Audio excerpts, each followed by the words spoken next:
Chapter 3 of The Science of Being Great by Wallace D. Wattles. The Source of Power. Man's brain, body, mind, faculties, and talents are the mere instruments he uses in demonstrating greatness. In themselves, they do not make him great. A man may have a large brain and a good mind, strong faculties and brilliant talents, yet he is not a great man unless he uses all these in a great way. That quality which enables man to use his abilities in a great way makes him great, and to that quality we give the name of wisdom. Wisdom is the essential basis of greatness. Wisdom is the power to perceive the best ends to aim at, and the best means for reaching those ends. It is the power to perceive the right thing to do. The man who is wise enough to know the right thing to do, who is good enough to wish to do only the right thing, and who is able and strong enough to do the right thing, is a truly great man. He will instantly become marked as a personality of power in any community, and man will delight to do him honor. Wisdom is dependent upon knowledge. Where there is complete ignorance, there can be no wisdom, no knowledge of the right thing to do. Man's knowledge is comparatively limited, and so his wisdom must be small, unless he can connect his mind with knowledge greater than his own, and draw from it, by inspiration, the wisdom that his own limitations deny him. This he can do. This is what the really great men and women have done. Man's knowledge is limited and uncertain.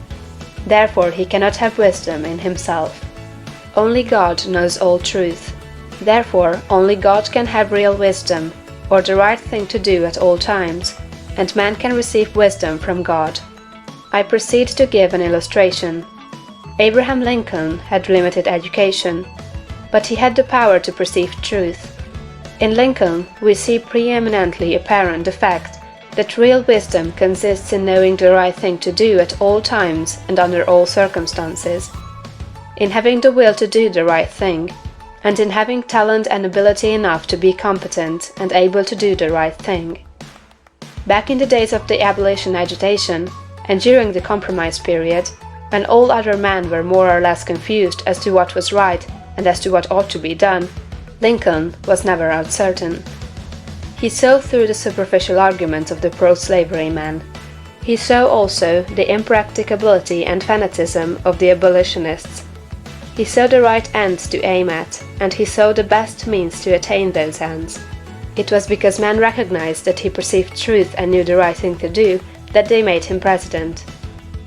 Any man who develops the power to perceive truth, and who can show that he always knows the right thing to do, and that he can be trusted to do the right thing, will be honored and advanced.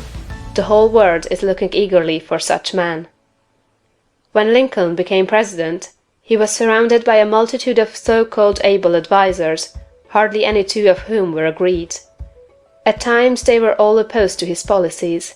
At times almost the whole North was opposed to what he proposed to do. But he saw the truth when others were misled by appearances. His judgment was seldom or never wrong. He was at once the ablest statesman and the best soldier of the period. Where did he, a comparatively unlearned man, get this wisdom? It was not due to some peculiar formation of his skull, or to some fineness of texture of his brain. It was not due to some physical characteristics. It was not even a quality of mind due to superior reasoning power. Processes of reason do not often reach knowledge of truth. It was due to a spiritual insight. He perceived truth, but where did he perceive it, and whence did the perception come?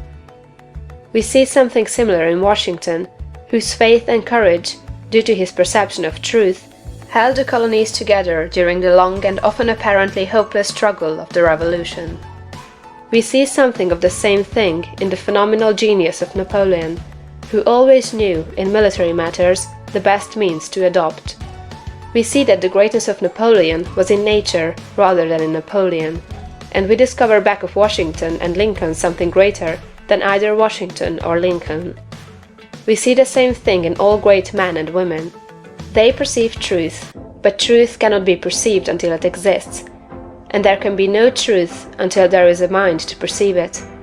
Truth does not exist apart from mind. Washington and Lincoln were in touch and communication with a mind that knew all knowledge and contained all truth. The same is true for all who manifest wisdom. Wisdom is obtained by reading the mind of God. End of chapter 3.